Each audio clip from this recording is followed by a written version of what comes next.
नमस्कार दोस्तों, मैं हूं रवि श्रीवास्तव और आपका इंडिया न्यूज़ के डिजिटल प्लेटफॉर्म पर स्वागत है। मैं इस समय सुल्तानपुर के सीताकुंड घाट पर मौजूद हूं, जहां पर दुर्गा प्रतिमाओं की विसर्जन शोभा यात्रा यहां पे पहुंच रही है और उनकी विसर्जन का सिलसिला यहां पर जारी है।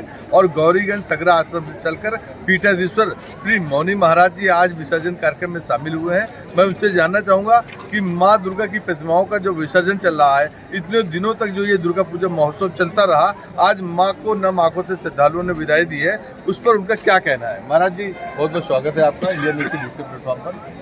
आज जीवन का वो क्षण है जब एक बेटा अपनी माँ से अलग होता है तो उसका हृदय बिल्कुल अधीर हो जाता है। आज भक्तों का हृदय एकदम अधीर है, वो अश्रुपात कर रहे हैं।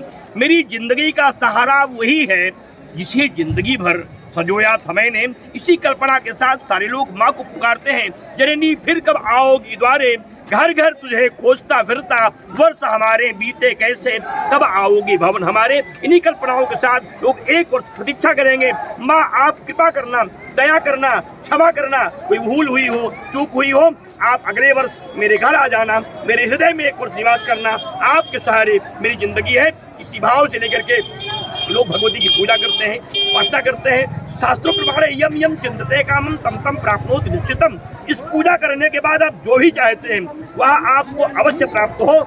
इसलिए हर व्यक्ति यहाँ माँ कहा के पुकारता है। माँ का मतलब होता है, हे माँ, आपके अलावा इस संसार में और कुछ है ही नहीं। आप मेरी आधार हो, मेरी शक्ति हो, मेरी उपासना हो, मेरी श्रद्धा हो, मेरा विश्वास हो, मेरी भक्ति हो, मेरी भावना हो, मेरे जीवन के अंतिम सार हो। इसलिए इसी आधार के साथ सारे लोग यहाँ एकत्रित हैं। सबको एक विरह है कि जननी को हम आज विदा कर रहे हैं, फिर कैसे मिलेंगी माँ। इसी भाव के साथ लोग की आंखों में आप देख सकते हैं बड़ा अश्रुपात होता रहता है। यह बहुत ही दुखित क्षण होता है जब हम सब अपनी माँ से अलग होते हैं। लेकिन उपासना की एक क्षमता है, गृहस्थ होने के नाते सब लोग अपने अपनी परिधि में रह करके माँ को विसर्जित करते हैं। लेकिन एक साल के लिए माँ गोमती में प्रणाम करके माँ को विसर्जित करके जल लेके जाते हैं। एक साल तक उसे घर में डाल करके रोज माँ की मूर्ति में पूजा करते हैं। अगले वर्ष फिर से भगवती का स्थापना करेंगे, संकल्प लेते हैं, अपने नारियल को, अपने कलश को भगवती को समर्पित करते हैं और अपने मठ के, मंदिर के, गांव के चौराहे पर लगे हुए स्थानों में लोग एक वर्ष तक जाकर के रोज माँ की उसमें दर्शन करते हैं और कल्पना करते हैं साकार रूप से माँ का दर्शन फिर अगले वर्ष।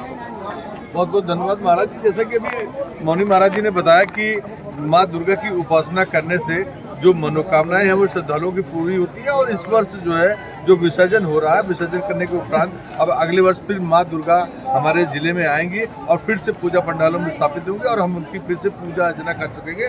सुल्तानपुर से कैमरा पर्सन पंकज गुप्ता के साथ रवि श्रीवास्तव, इंडिया न्यूज़। की बात तमाम लोगों में एक इच्छा हो रही है, उससे मूर्ति विसर्जन लोगों ने एक बात कहा, दूर इस बार हम लोग ये भक्ति जरूर कह रहे हैं। जैसे इस बार 22 जनवरी को रामलला के मंदिर का उद्घाटन होगा, तो अगली बार जब आप कृपा करके आएंगी तो काशी विश्वनाथ का भी मंदिर अगले वर्ष तक बन के तैयार हो जाए।